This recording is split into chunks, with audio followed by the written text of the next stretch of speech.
This is the weekly report for the second week of September 2009. State meteorologist Ben Nelson takes a look at this week's weather patterns and the tropics.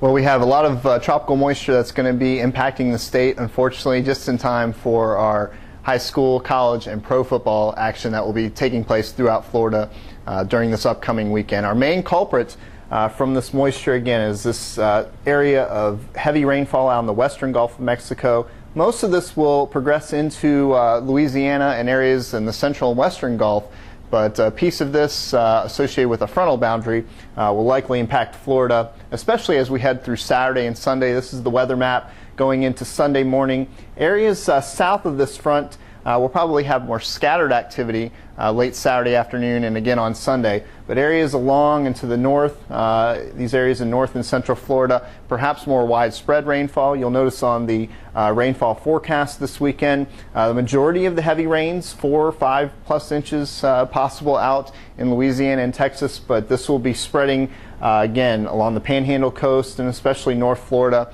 late on Saturday and into Sunday as that front progresses towards the state. We have reached the historical peak of hurricane season, today being Thursday, September 10th. And again, activity does start to gradually decrease, but you'll notice during the month of October on our graph of tropical storms and hurricanes that we have a secondary peak of tropical storm and hurricane activity. These storms tend to form closer to Florida and the Caribbean and the Gulf of Mexico, so we all need to keep that in mind. And again, work to improve our family plans, get our family disaster supply kits up to date because we still have half of hurricane season left to go. As we look out through the tropical Atlantic, we notice Fred is the most distinct feature.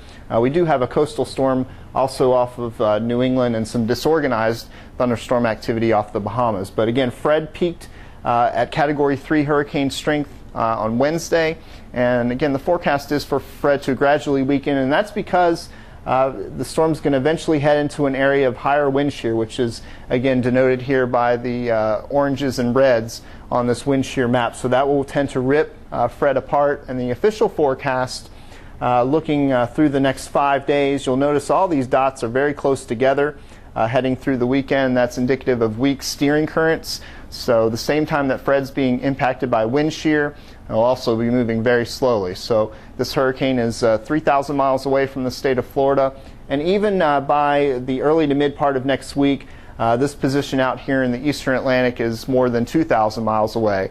So Fred's going to be a slow-moving system that will probably weaken as we head through the next several days.